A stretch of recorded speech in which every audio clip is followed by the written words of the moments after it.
ये 21B exercise question number 10 है।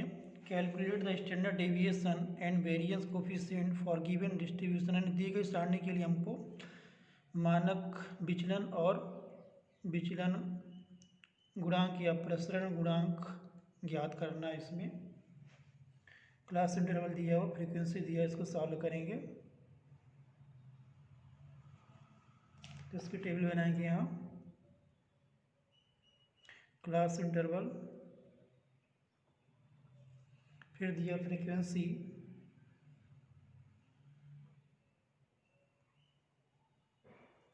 इसके बाद मिड वैल्यू दिया हुआ है,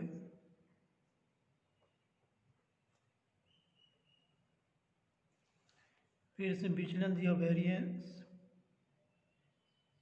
डेविएंस है ये विचलन,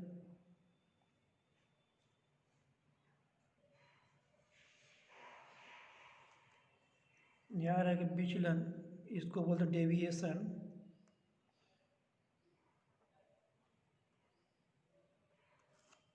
ये T equal to X minus A होता है फार्मूला इसका, एफ टी और एफ डी स्क्वायर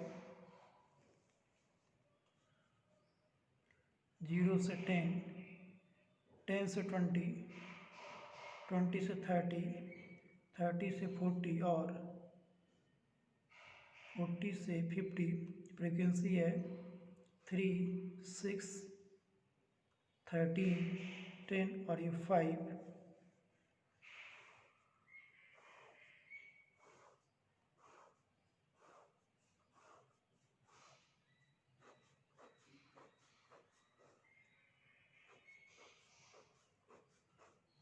फ्रीक्वेंसी को हम एफ से डिनोट करते हैं, मिड वैल्यू एक्स,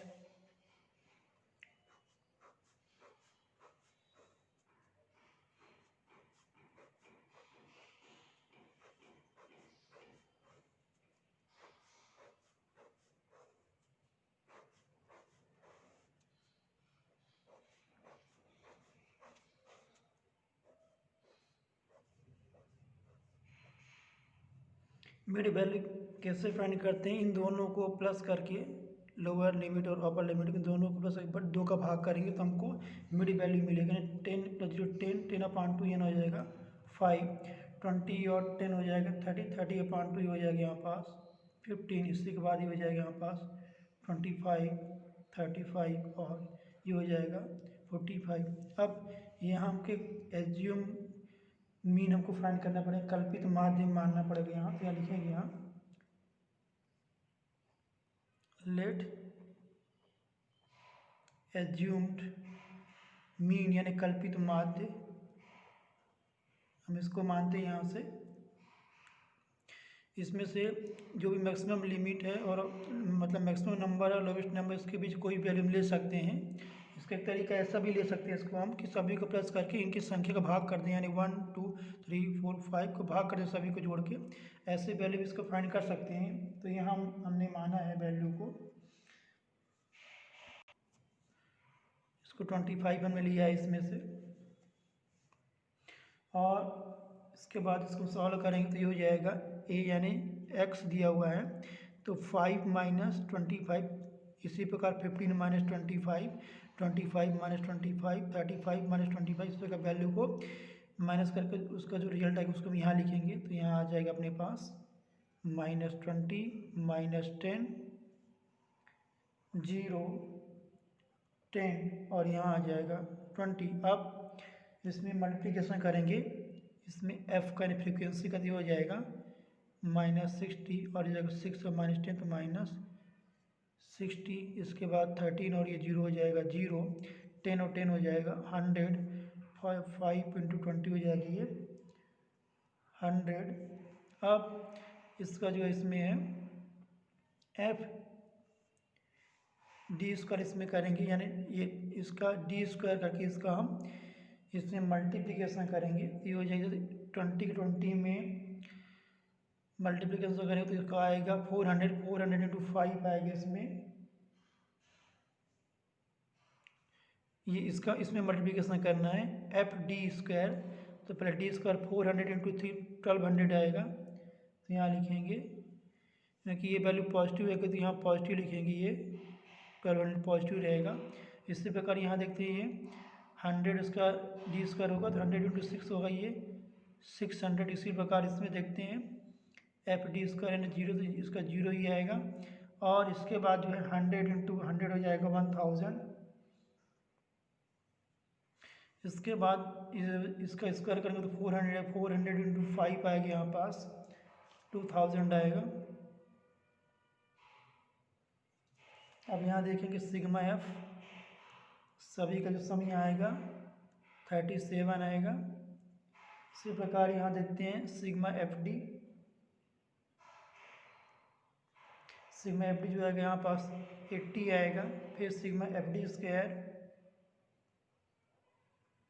तो इसका जो रिजल्ट आएगा वो आएगा 4800। अब यहाँ हम स्टैंडर्ड डेविएशन फाइंड करेंगे। स्टैंडर्ड डेविएशन है, इसको बोलते हिंदी में बोलते इसको मानक विचलन। ये होगा इसमें, इसको सिग्मा से डिनोट करते हैं, sigma F D square upon sigma F minus sigma F T upon sigma F का होल स्क्वायर। तो सिग्मा एफ डी इसका जो वैल्यू आई है 4800 अपान हो जाएगा यहाँ 37 माइनस सिग्मा एफ डी इसका स्क्वायर 80 अपान 37 का स्क्वायर। तो इसको सॉल्व करेंगे तो यहाँ आएगा 171,200 अपान 37। और जब इसको सॉल्व करेंगे इसको तो हो जाएगा, इसका स्क्वायर रूट आएगा वो आएगा 413.76। यहाँ 37 का स्क्वायर था, इसलिए जब ये बाहर आएगा उससे, अभी तो स्क्वायर फॉर्म में है, जब इससे बाहर आएगा तो ये इसका 37 होगा। और जब इसको डिवाइड करेंगे तो जो रिजल्ट आएगा वो 11.183 आएगा।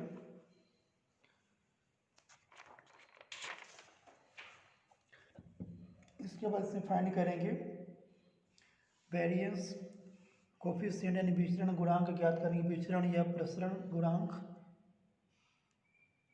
Now variance coefficient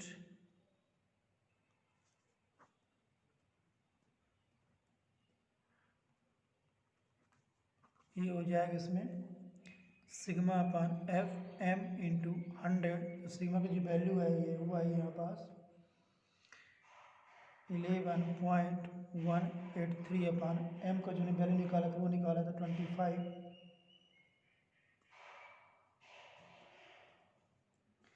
into 100। अभी हमने ये जो m है इसकी वैल्यू में निकालना है। अभी हमने केवल एज्यूम्ड हमने मीन निकाला था, कल्पित माध्य हमने निकाला था, वो निकाला था 25 m। अभी हमको m निकालना पड़ेगा, इसके लिए क्या करेंगे यहाँ अगेन एरिथमेटिक मीन यानी m equal to a plus sigma F D upon sigma F. तो ए की वैल्यू निकाला था 25, तो 25 प्लस सिग्मा एफ डी जो होगा, सिग्मा एफ डी 80 था तो 80 अपान हो जाएगा सिग्मा एफ 37। इसको जो सॉल्व करेंगे तो जो रिजल्ट आएगा 27.16 आएगा। अब इसी वैल्यू को हम यहाँ रखेंगे, तो यहाँ जब रखेंगे इसको यहाँ तो हो जाएगा 11.183 अपान 27.16 इंटू 100। जब इसको सॉल्व करेंगे तो जो रिजल्ट आएगा अपने पास वो आएगा यहाँ पास 41.17। और ये अपना क्या हो जाएगा प्रसरण गुणांक या वेरिएंस कोफिशिएंट हो जाएगा ये।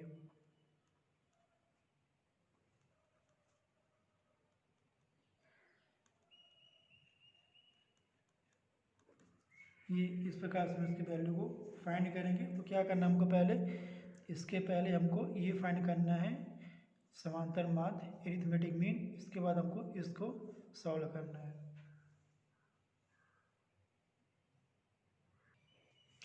ये एक्सरसाइज 21C का क्वेश्चन नंबर फर्स्ट है। Two plants A and B of a factory show following results about the number of workers and the wages paid to them. Number of workers A में 5000 है, B में 6000। Average monthly ways of distribution of veg इसमें है 2500 और 2500 दोनों का same है। और average variance of distribution wage सही है, मतलब वेरिएंस इसमें जो है इनको जो उसमें जो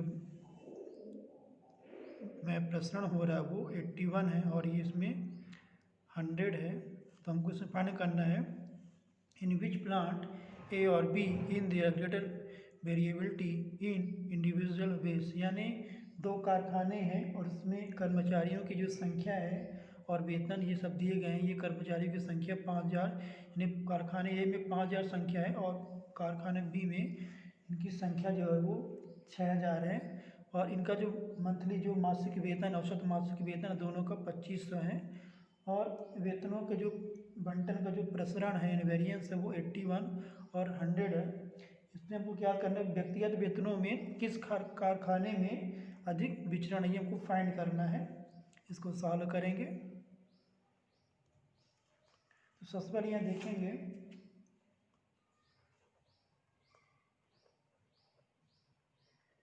the variance of the distribution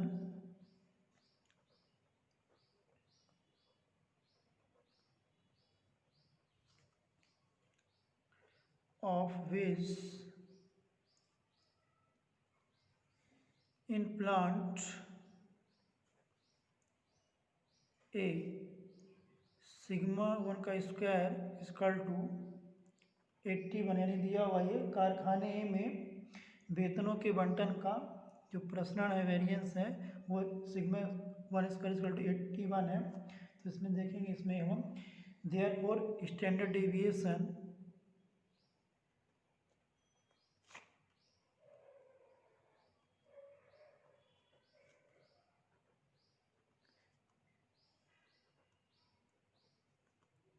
यानी मानक विचलन of the distribution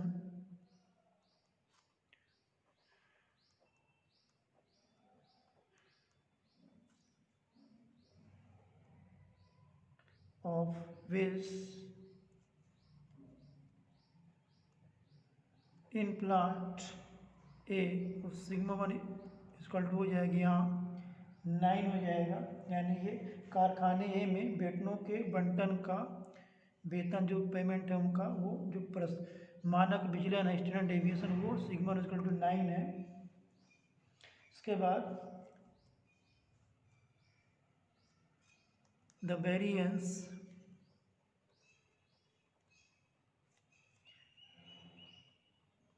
of the distribution of waste in plant B,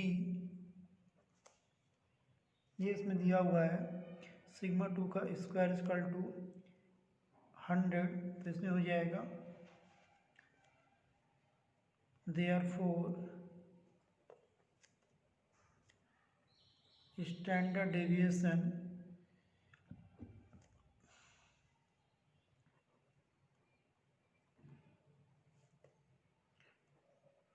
of the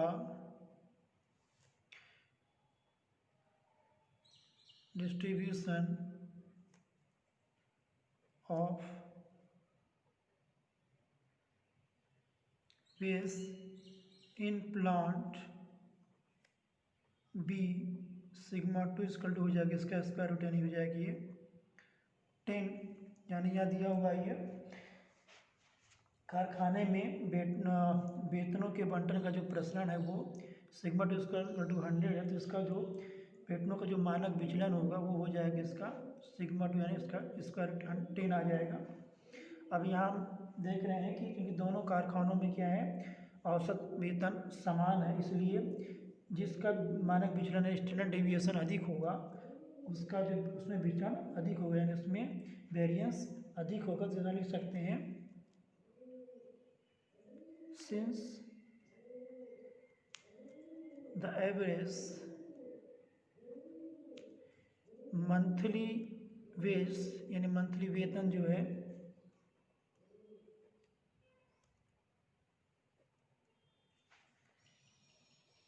in both the plants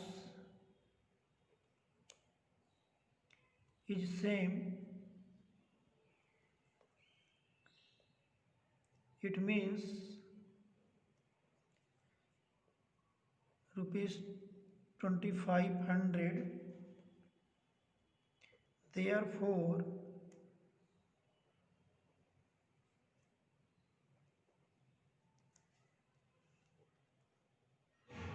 the plant with greater standard deviation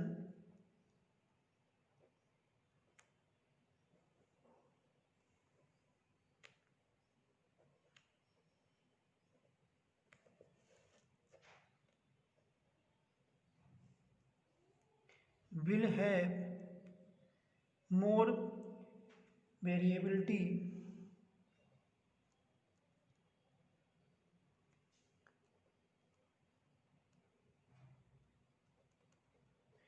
यानी जिसका मानक विचलन अधिक होगा, स्टैंडर्ड डेविएशन अधिक होगा, उसमें विचलन अधिक होगा।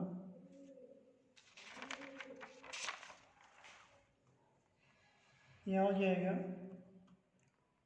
10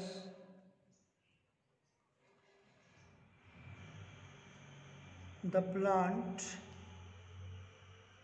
B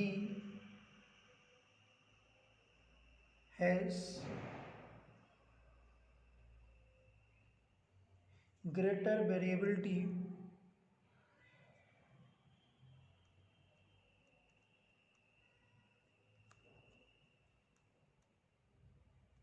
in the individual ways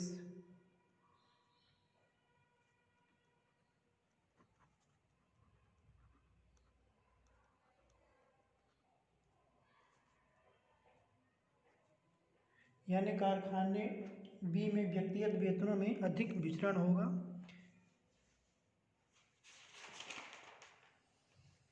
इसमें क्वेश्चन नंबर 1 सेकंड है।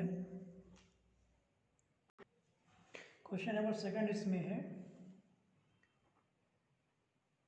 Variance coefficient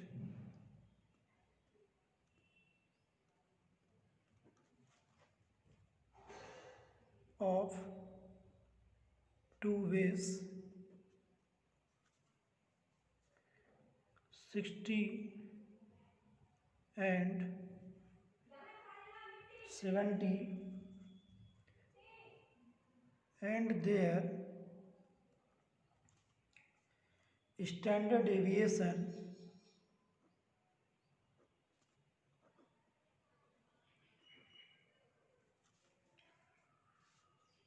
respectively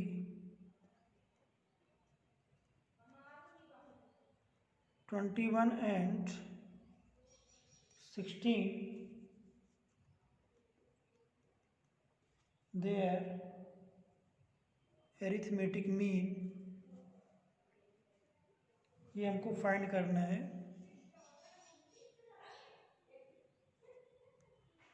find out यानी इसके हमको ये दोनों का इनका अरिथमेटिक फाइंड करना है। तो जैसे क्वेश्चन दिया गया है, दो वेतनों का विचरण गुणांक जो दिया हुआ है 60 एंड 70 है, और उनके जो मानक विचरण दिए हुए हैं 21 और 16 है। इसमें हमको क्या करना है, उनके हमको माध्य ज्ञात करना है, इसका हमको समांतर माध्य ज्ञात निकालना है। तो इसको सॉल्व करेंगे तो यहाँ लिखेंगे इसको गिवन दैट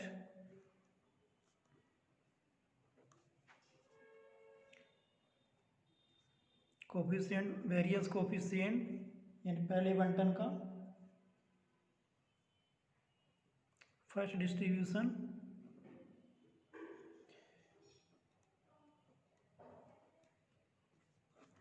ये इसमें दिया हुआ है 60 और सिग्मा 1 दिया हुआ 21, यानी उनके स्टैंडर्ड डेविएशन दिया हुआ है। और जो दूसरा दिया हुआ है सी भी सेकेंड डिस्ट्रीब्यूशन, ये दिया हुआ है यहाँ पास 70 और इसका स्टैंडर्ड डेविएशन दिया हुआ है sigma 2 equal to 16। Let x1 bar and x2 bar, ये पहले और दूसरे बंटन की डिस्ट्रीब्यूशन के लिए मीन है, माध्य हैं, are the first and second mean of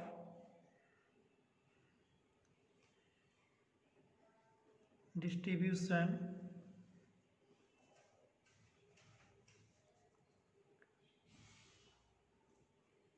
first and second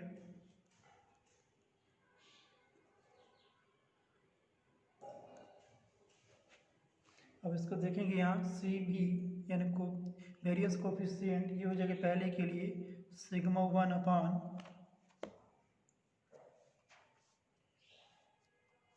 sigma 1 अपान यहाँ हो जाएगा ये x1 बार इंटू 100, इसको जो पहले दिया हुआ है सी भी दिया हुआ है 60, 30 कल टू हो जाएगा यहाँ पास 21 अपान x1 बार इंटू 100। इसको आप सॉल्व करेंगे तो अपने पास जो रिजल्ट आएगा वो आएगा यहाँ पास 35। इसी प्रकार नाउ सी भी सेकेंड डिस्ट्रीब्यूशन के लिए सिग्मा 2 अपान x2 बार इंटू 100, तो इसमें सेकेंड में दिया हुआ है 70 और सिग्मा 2 दिया हुआ है 16 अपान x2 बार इंटू 100। और जब इसको सॉल्व करेंगे तो जिसका अरिथमेटिक मीन है वो आएगा यहाँ पास 22.5। Hence x1 bar equal to 35 और x2 बार इक्वल टू हो जाएगा 22.5। ये पहले डिस्ट्रीब्यूशन और सेकंड डिस्ट्रीब्यूशन की ये हो जाएगी, ये माध्य हो जाएंगे। इस प्रकार से हमको सॉल्व करना है।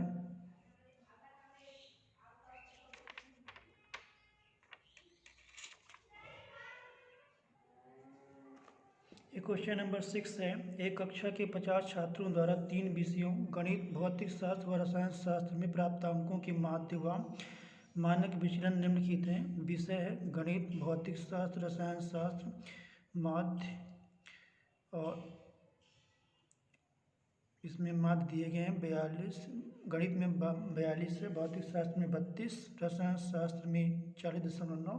इनके जो मानक विचलन है वो गणित में 12, भौतिक शास्त्र में 15 और रसायन शास्त्र में 20। किस विषय में सबसे अधिक विचरण है तथा किसमें सबसे कम, यानी यहाँ दिया हुआ है 50 students in a class in 3 subject. उनके जो मार्क्स है, ऑब्टेन मार्क्स है वो,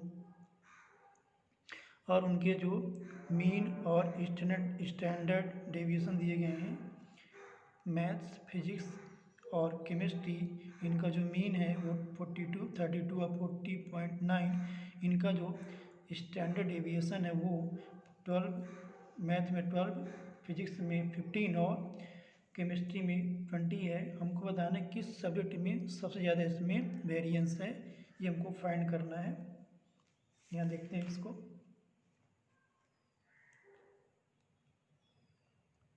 यहाँ गणित में विचरण जो गुणांक होगा यानी कोफिशिएंट वेरिएंस,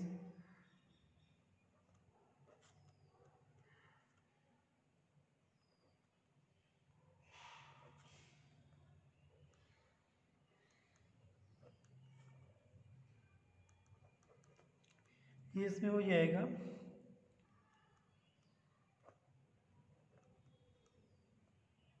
मानक विचलन यानी स्टैंडर्ड डेविएशन अपान हो जाएगा माध्य यानी मीन इंटू 100, यहाँ पास हो जाएगा।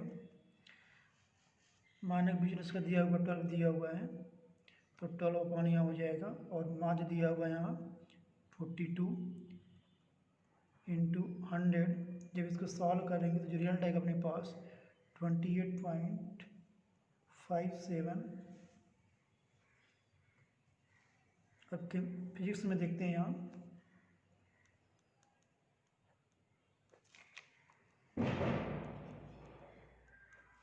भौतिक शास्त्र में विचलन गुणांक जो होगा यानी कोफिशिएंट वेरिएंस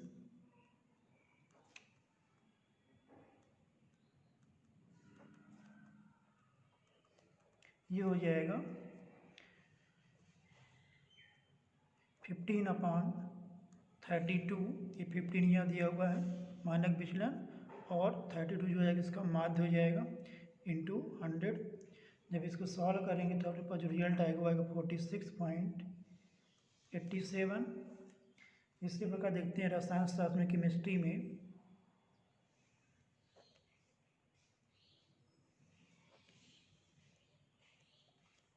विचलन गुणांक जो रहेगा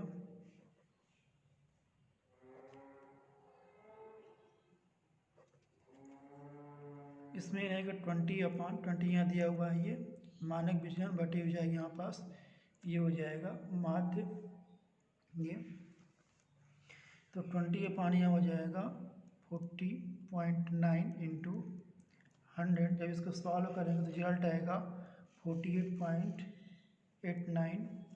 यहाँ देख रहे हैं इसमें जो सबसे ज़्यादा जो विचलन गुणांक इसमें दिया है केमिस्ट्री में है ये, और सबसे कम जो है इसमें अपने को मिल रहा है ये मैथ्स में मिल रहा है। तो यहाँ लिख सकते हैं इसको हम, स्पष्ट है कि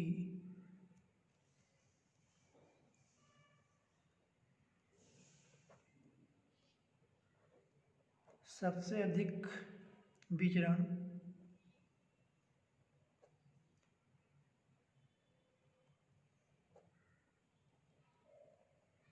रसायन शास्त्र में है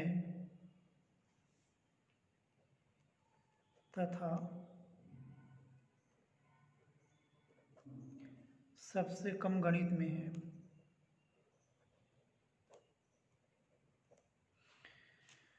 तो इस प्रकार से क्वेश्चन को सॉल्व करेंगे। तो यदि आपको कहीं दिक्कत है तो आप कमेंट करके जरूर बताएं। यदि वीडियो पसंद है तो वीडियो को लाइक कीजिएगा, चैनल को सब्सक्राइब कीजिएगा और ज़्यादा से ज़्यादा वीडियो को शेयर कीजिए। Thank you for watching video.